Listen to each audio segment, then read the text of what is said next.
5:25 हुए हैं। यहाँ से चाय पी के निकल रहा हूँ। ये भी कोतुल है, लेकिन सागर नेह कोतुल है। ये एक कोतुल पीछे छोड़कर आया हूँ, वो कोई दूसरा कोतुल है। इसमें कोतुल से पहले सागर नेह कोतुल लिखा हुआ है। जामगांव यहाँ से 3 किलोमीटर की दूरी पे है और भंडारदारा यानी अमरेला वाटरफॉल यहाँ से 25 किलोमीटर की दूरी पे है और वहाँ तक पहुँचने में मुझे 45 मिनट लगेंगे। और वहाँ तक मैं आपको दिखाऊंगा। यहीं पे दाईं तरफ एक और गांव है, चीतालवेड़े, लेकिन काफ़ी दूर है। तकरीबन 8 किलोमीटर होएगा यहाँ से। सब ज़िला अहमदनगर के अंदर है। यार अहमदनगर सिटी बहुत दूर है यहाँ से।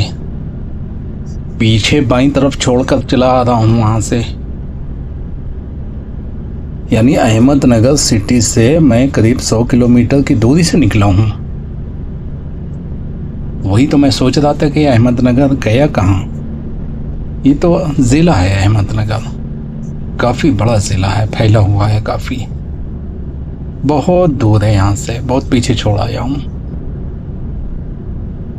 लेकिन बहुत दूर से निकला हूँ। दिन भर के बाद अब धूप निकली है। जब सनसेट होने वाला है, अभी 1.5 घंटा बाकी है सनसेट में, तो अब धूप हल्की हल्की बादलों से छटकर सामने से चली आ रही है। थोड़ी बहुत रोड पर धूप की चमक नजर आ रही है और डैश पर भी धूप गिर रही है। पता नहीं ये जामगांव है कि राजूर है। मुझे लगता है जामगांव पीछे निकल चुका है और राजूर की आबादी यहाँ से शुरू होती है।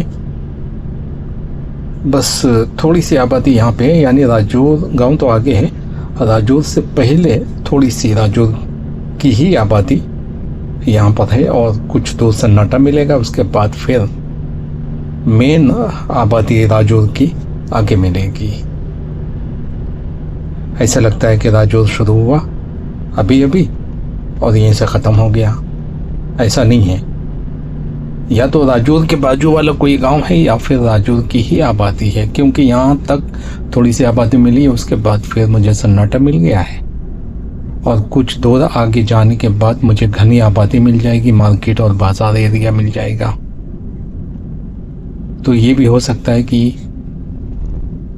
राजौर यहीं पीछे से शुरू हो चुका है और मेन राजौर आगे है, या ये हो सकता है कि जो पीछे आबादी निकली है ये कोई और गांव हो सकता है जामगांव यही हो। लेकिन जामगांव और राजौर में काफ़ी डिस्टेंस है, ऐसा मैप में दिख रहा है। बहरहाल मुझे लगता है कि यह राजौर है। अगर यहाँ पे कोई रहने वाला मेरा वीडियो देख रहा है तो कमेंट करके बताओ क्या यही राजौर है, क्योंकि राजौर की आबादी बहुत घनी है और ये भी काफ़ी घनी आबादी वाला गांव है। रोड से तो काफ़ी दूर है राजौर, लेकिन राजौर की ये आबादी मुझे लग रही है रोड पे। ज़्यादातर लोग रोड पे आकर बसना पसंद करते हैं दुकान वगैरह चलाने के लिए। गांव तो रोड से थोड़ा सा अंदर होते ही हैं। कुछ गांव रोड से लगे हुए होते हैं, कुछ गांव थोड़ा सा दूरी पे होते हैं, लेकिन उनके असरात रोड पर नजर आते हैं। ये पूरा एक गांव है, काफ़ी दूर से चला आ रहा है। हाँ, राजौर लग रहा है ये मुझे। यहाँ तक है घनी आबादी और पीछे दाईं तरफ एक रोड चली गई है गांव के अंदर जाने के लिए। अब आएगा मालेगांव। आप सोच रहे होंगे मालेगांव यहाँ कहाँ है? अहमदनगर में है। अहमदनगर में एक छोटा सा मालेगांव है, बहुत छोटा सा गांव है। यहाँ से 5-7 किलोमीटर की दूरी पे है दाईं तरफ। शायद रोड पे नजर ना आए क्योंकि रोड से थोड़ी सी दूरी पे है और आबादी कम है, लेकिन गांव कोई भी हो अगर उसके करीब से कोई रोड निकली है तो थोड़ी बहुत आबादी तो रहती है। बस वही एक गांव के बारे में मैं बता सकता हूँ कि कहाँ पे है, बाकी किसी गांव के बारे में मुझे कुछ नहीं पता यहाँ पे। और ये पूरा घाटी एरिया है, पूरा घाटी एरिया है। बड़ी अच्छी रोड बना दिया है यहाँ पे। आज से 4-5 साल पहले मैं इधर आया था, बहुत खराब रोड थी, बहुत ऊबड़ खाबड़ थी ये रोड। अभी तो बड़ी स्मूथ रोड बना दिया है। इतनी चौड़ी भी नहीं थी, टूटी पड़ी थी इसलिए शायद चौड़ी ना लग रही हो, लेकिन ये तो चौड़ी है ऑलरेडी पहले से, क्योंकि चौड़ी की गई होती तो मालूम पड़ता। ये ऑलरेडी चौड़ी है पहले से। शायद सूरज फिर बादलों की ओर पे आ गया है, क्योंकि रोड पर धूप नजर नहीं आ रही है। घाटी एरिया है, गाड़ी इधर उधर घूमती रहती है, जिसकी वजह से कभी डैश पर धूप आती थी, कभी नहीं आती थी। लेकिन रोड पे तो होना चाहिए। अगर छुपा नहीं है सूरज बादलों की ओर में, तो रोड पर तो धूप होना चाहिए। इसका मतलब ये है कि थोड़ी देर के लिए सूरज ने पर्दा हटाकर खिड़की से झांका था, वापस नकाब में चला गया है, पर्दे में हो गया है वो। अब मुझे नहीं लगता कि सूरज नजर आएगा या धूप रोड पर गिरेगी। नहीं, मुझे नहीं लगता। बादल की खूबसूरती अभी तक वैसी ही बनी हुई है जैसे कि पहले थी, टले नहीं है अभी तक ये। और अगर टले हों तो दूसरे उसकी जगह पे आ चुके हैं। ये सफर करते रहते हैं, सब एक दूसरे के पीछे लगे हुए हैं और सब एक जैसे ही दिखते हैं। यार मुझे इधर नहीं आना चाहिए था, क्योंकि शाम हो गई है, कुछ फायदा नहीं है भंडारदारा जाकर। लेकिन अब तो पहुंच चुका हूँ, ज़्यादा दूरी पे नहीं है। कितना बजा है? 5:37 हुआ है। 45 मिनट की रास्ता थी, 5:25 से 5:37, 10-12 मिनट हुए हैं सफ़र करते हुए। आधा घंटे का सफ़र और बाकी है। लेकिन अगर यहाँ नहीं आता तो फिर अहमदनगर सिटी जाना चाहिए था। कम से कम अहमदनगर तो देख लेते हैं, तारीखी मुकामात हैं वहाँ पर, बड़ी अच्छी जगह है वो। मैंने बहुत सारी फ़ोटो देखा है मैप में अहमदनगर की, बहुत अच्छा शहर है वो देखने लायक था। पहले ख्याल ही नहीं आया मुझे वहाँ जाना चाहिए था। असल में जिस वक्त मैं दोपहर का खाना खा के 3 बजे निकला हूँ, तो उस वक्त 2 घंटा कुछ मिनट का टाइम बताया था मैप ने। 3 2 5 साढ़े 5 बजे मैं पहुंच जाता। नहीं, 2 घंटा बताया था, 2 घंटा या 2 घंटे से कुछ कम। तो 3 2 5 बजे मैं आराम से वहां पहुंच जाता, लेकिन मैं लेट हो चुका हूं। कोई नेशनल हाईवे तो है ही नहीं कि बस 80-90 पे गाड़ी का क्रूज लगा दिया चली जा रही है। यहाँ पे 30-40, कहीं कहीं पे 45 हो जाता है स्पीड। अभी भी 30 की स्पीड है। 30, 35, 25, 20, 10। घाटी एरिया जो पीछे गुजर चुका है, वहां पे तो 10-12 की स्पीड पे गाड़ी चलाना पड़ा था, इसलिए मैं लेट हो गया हूं। मैं चाय पीने के लिए ज्यादा टाइम थोड़ी बर्बाद किया था, मुश्किल से 20 मिनट लगा होगा, तो वो तो लगा ही रहता है ना। कहीं पे रास्ते में रुक कर इस्तिंजा वगैरह करना हो या चाय पीना हो, तो वो तो ज़रूरी है, उतना तो एडजस्ट भी हो जाता है। बाकी हाईवे पर यहाँ पे एडजस्ट नहीं होता, एक्स्ट्रा टाइम लग जाता है। अगर गूगल ने 2 घंटा टाइम दिया तो 2.5 घंटा या 3 घंटा पकड़ के चलो। अगर मैं अहमदनगर सिटी वहाँ से जाता 3 बजे, जहाँ पे मैंने खाना खाया था वहाँ से निकलता अहमदनगर, तो वहाँ से बिल्कुल करीब भी था, दूसरी साइड में था, लेकिन बहुत दूर नहीं था, बिल्कुल करीब था। तो पूरी सिटी नहीं तो सिटी का कुछ मेन हिस्सा तो घूम सकता था मैं, घूमने लायक जगह है वो। यहाँ तो बस लॉन्ग ड्राइव करते चले जा रहे हैं और सनसेट के करीब जब भंडारदरा पहुँचेंगे तो वहाँ से पब्लिक जा चुकी होगी। और भंडारदरा में तो बहुत से पॉइंट हैं ना, मैंने अम्ब्रेला वाटरफॉल लगाया है लेकिन बहुत से पॉइंट हैं। अगर यहाँ पर दोपहर में 12 या 1 बजे आ जाए तो शाम को 6-7 बजे तक पूरा घूम सकते हैं।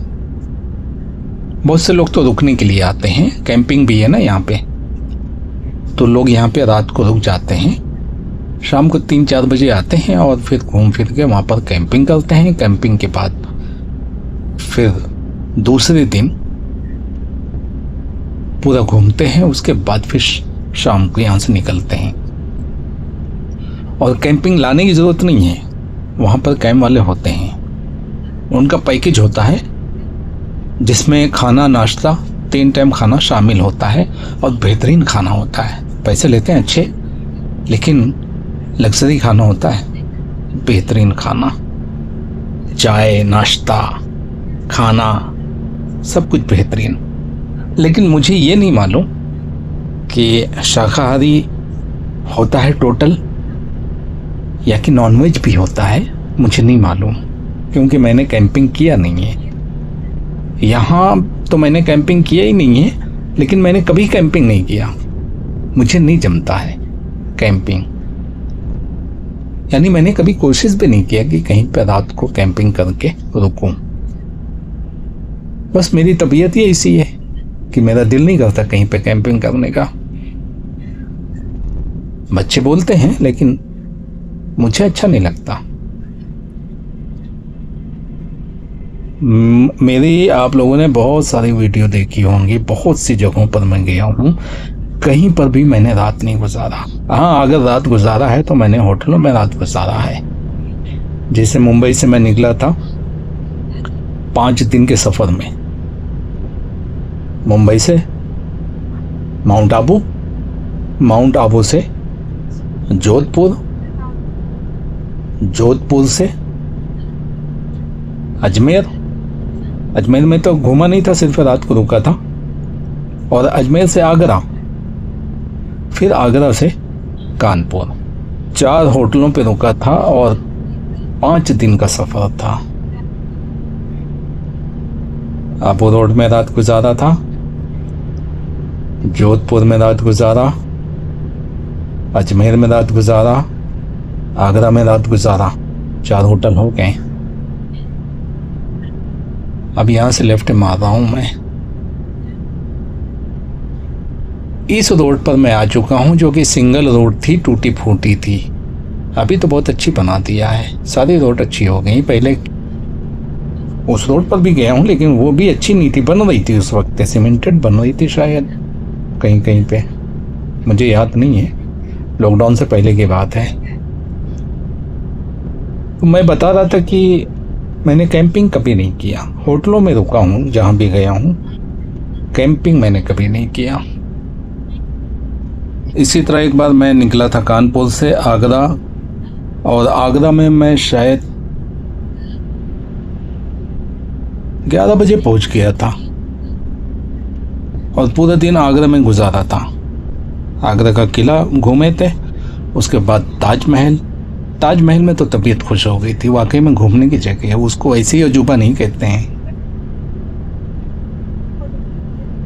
हकीकत में मैं सोचता था इसे अजूबा क्यों कहते हैं, क्या है वहाँ पे। तस्वीर देखना और बात है और वहाँ पर जाके खड़े होकर देखना और बात है, तबीयत खुश हो जाती है, दिखता है यार कुछ देखने लायक जगह है। मैंने तो अंदर की भी वीडियो बनाया था, हालांकि अलाउड नहीं है, लेकिन वो मेरे पास DJI मेमो है ना, मेमो पॉकेट 2, उसको मैंने ऑन करके पॉकेट में रख लिया था। अब उसमें स्टेबिलिटी है तो बार बार वो फड़फड़ा रहा था, वो बैलेंस करता है ना अपने आप को और फॉलो भी करता है, तो पॉकेट में बहुत देर तक फड़फड़ाया, उसके बाद फिर वो स्विच ऑफ हो गया। वो समझ नहीं पाया कि मुझे कहाँ डाल दिया है। लेकिन अंदर जाकर बाहर निकल आया था, उसके बाद फिर वो स्विच ऑफ हुआ था। अलाउड नहीं है, बहुत सख्त कार्रवाई होती है वहां पर। और मैंने वीडियो भी डाल दिया था। हाँ, हाईलाइट नहीं किया कि मैं थंबनेल लगा दूं कि अंदर का वीडियो आप पहली बार देख रहे हैं यहाँ पर, ऐसा कुछ नहीं। क्योंकि मैंने लड़के से पूछा था कि यूट्यूब की गाइडलाइन के खिलाफ तो नहीं है, तो उसको भी नहीं मालूम था, लेकिन वो एहतियाती तौर पर बोला कि मत डालो। तो मैंने डाल तो दिया, लेकिन शो नहीं किया उसको। जिन लोगों ने देखा होगा उन लोगों को मालूम भी नहीं है कि अंदर का वो देख रहे हैं। बहुत सारे वीडियो पड़े हैं, लेकिन किसी ने अंदर का नहीं दिखाया। अगर मैं हाईलाइट करता तो लोगों को पता भी चलता, लेकिन मुझे डर था कि कहीं स्ट्राइक ना आ जाए, इसलिए मैं छुपा ले गया उसको। उसके बाद फिर मैं वहाँ से निकला था शाम को, मगरिब के बाद। ठंडी का मौसम था, मगरिब जल्दी हो जाती है वहाँ पे यूपी में, 5:15 बजे सनसेट हो जाता है। तो वहाँ पे नाश्ता किया था फिर, क्योंकि दोपहर का खाना नहीं खाया था, इसे सटर पटर खा के काम चला लिया था। रात को वहाँ से नाश्ता करके फिर निकले वहाँ से ग्वालियर। लेकिन ग्वालियर में रुके नहीं, ग्वालियर के आगे किसी गांव में एक होटल मिल गया था, ढाबा। बहुत खराब होटल था, बहुत खराब रूम दिया था यार। और हवा भी टाइट हो रही थी, सन्नाटा बहुत था। मुझे वो हाईवे सेव नहीं लग रहा था। ग्वालियर की दाईं तरफ से निकलता है और ग्वालियर के काफ़ी दूर तक मुझे सेव नहीं लगा, इसलिए मुझे वही होटल में रुकना पड़ा। जो होटल मिल गया, जो ढाबा मिल गया, वहीं पे मैं रुक के रात गुजार दिया था। मुझे सेव नहीं लगा था वो हाईवे, और होटल अच्छा भी नहीं लगा, लेकिन मजबूरन रुकना पड़ा फिर। अच्छा, कुछ सुनसान हाईवे मिलते हैं रास्ते में। रात को जब आप लोग सफ़र करते हैं तो अक्सर साथ वाला जो गाड़ी चला रहा है, उसके साथ में जो बैठा हुआ है, वो वार्निंग कर देता है कि ज़रा देख सुन के चलाना। अब चलाने वाले को पता नहीं चलता देख सुन का क्या मतलब निकालेगा, वो समझ ही नहीं पाता क्या निकालेगा। एक बार लड़का चला रहा था, तो हमने कहा कि ज़रा संभाल के चलाना। तो मुझे मालूम था कि समझ नहीं पाएगा संभाल के चलाने का क्या मतलब है। रात को 3 बजे हाईवे बिल्कुल सुनसान था। फार्मा रोड थी वो, NH-27 था कि NH-26 था, मुझे याद नहीं है। शिवपुरी वाला रोड। मैंने फिर साफ साफ लफ्ज़ों में उसको कहा कि अगर कोई गाड़ी रोके तो रोकना नहीं, चाहे पुलिस वाला हो। तो बोलता है उड़ा दूं। हमने कहा पहले हिकमत से काम लेना।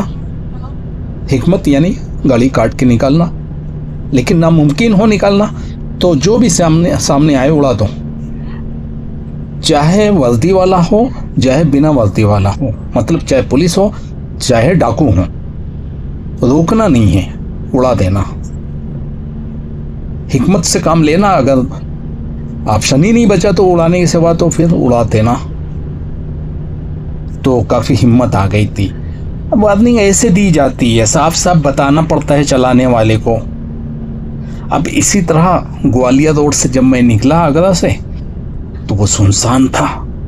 वहाँ पे सुन भी रखा था मैंने, यहाँ पे बदमाश लगते हैं, बदमाश यानी डाकू। तो अब लड़का चला रहा हूँ मैं, लड़का मेरे से बोल रहा है कि ज़रा संभाल के चलाना। तो पहले तो मैं समझे नहीं संभालने का क्या मतलब है। फिर अचानक मेरी ही बात मुझे याद आ गई कि अच्छा, संभालने का मतलब ये है कि सामने कोई भी आए, गाड़ी रोकने की कोशिश करे तो रुकना नहीं है। भंडारदारा पहुंच चुका हूँ। अब यहाँ से 2 रोड चली जाती हैं। एक रोड बाईं तरफ ऊपर चली गई है, वो भी डैम की तरफ है, और ये जो नीचे वाली रोड है ये अमरेला फॉल की तरफ है। जिस रोड पे मैं जा रहा हूँ ये अमरेला वाटरफॉल की तरफ जाती है। इधर पहली बार आया हूँ, ऊपर तो जा चुका हूँ मैं। ऊपर कुछ नहीं है यार, वो गलत साइड में चला गया था।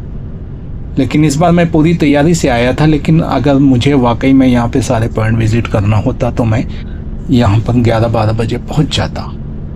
जैसे मैं सुबह 7 बजे निकला था, कल्याण होते हुए मलशेज घाट पहुँचा था और मलशेज घाट मैं 11 बजे पहुँच गया था। इसी तरह अगर मैं डायरेक्ट भंडारदरा आता चेंबूर से तो यहाँ पर मैं सुबह 11 बजे पहुँच जाता। 4 घंटा बहुत होता है। इगतपुरी आमने इंटरचेंज भी चालू हो गया है ना। हाँ, ट्रैफिक बहुत है।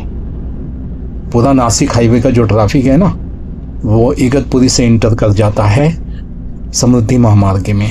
तो जो 120 की लिमिट है वो फजूल में चली जाती है। 80 से आगे नहीं जा सकते आप। कहीं कहीं पे 100 चले जाएंगे, लेकिन बार बार ब्रेक मारना पड़ता है। बेइंतहा गाड़ी है जितनी भी नासिक हाईवे पे चलती हैं, वो मुंबई आने वाली वो सब इगतपुरी इंटरचेंज से दाखिल हो जाते हैं आने के लिए समृद्धि महामार्ग में। भैया 6:05 हुए हैं और मैं भंडारदरा पहुंच चुका हूं। तो मुझे नहीं लगता कि यहाँ पे कुछ घूमने को मिलेगा, और ऐसा लगता है कि बारिश बड़ी तेज़ी से चली आ रही है। खुशबू भी आने लगती है ना बारिश होने की। हवा से भी पता चलता है, मौसम नज़र भी आता है कि बारिश बड़ी तेज़ी से घिर के चली आ रही है। किसी वक्त भी धमाल की बारिश हो सकती है, लेकिन उससे कुछ नुकसान नहीं है, चाहे जितना धमाल के हो। हम लोग बहुत ऊंचाई पे हैं। रास्ते में बच्चों को नाश्ता वगैरह बहुत अच्छा लगता है। कहीं पे रुककर भजिया वगैरह बनवा कर गरम गरम खाएं और फिर चाय पिएं, बहुत पसंद आता है इन लोगों को। तो यहाँ पर भी नाश्ता करके वापस निकलेंगे। फिर आधा घंटा या 40 मिनट में रुकूंगा यहाँ पे, इत्मीनान से बैठकर कुछ पनीर पकौड़े वगैरह बनवा कर खा के यहाँ से निकलेंगे चाय पी के।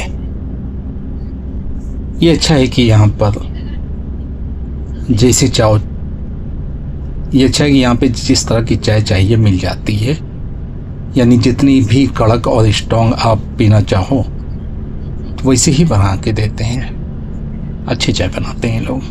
महाराष्ट्र वाले वैसे भी चाय बहुत अच्छी बनाते हैं।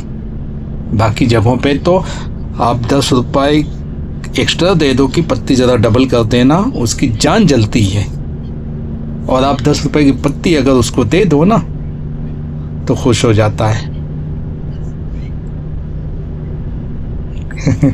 मामला समझ में नहीं आता कि 10 रुपये की पत्ती दे तो बड़ा खुश, और 10 रुपये एक्स्ट्रा दे दो तब भी वो उतनी पत्ती नहीं डालेगा जितनी आपको चाहिए। मैं पहले भी बता चुका हूँ। देखो, यहाँ से ब्रिज के नीचे से पानी बह रहा है। डैम जो ओवरफ्लो होता है ना, वो यहाँ नीचे से बह रहा है और फिर यहाँ से एक नदी निकलती है और वो नदी काफ़ी दूर तक गई है। बाईं तरफ कुछ बाकड़े लगे हुए हैं नाश्ता पानी के, तो वहीं पे रुककर चाय पीता हूँ। और लेफ़्ट साइड पे अमरेला वाटरफॉल है, लेकिन इस वक्त बंद है, पानी की कमी है।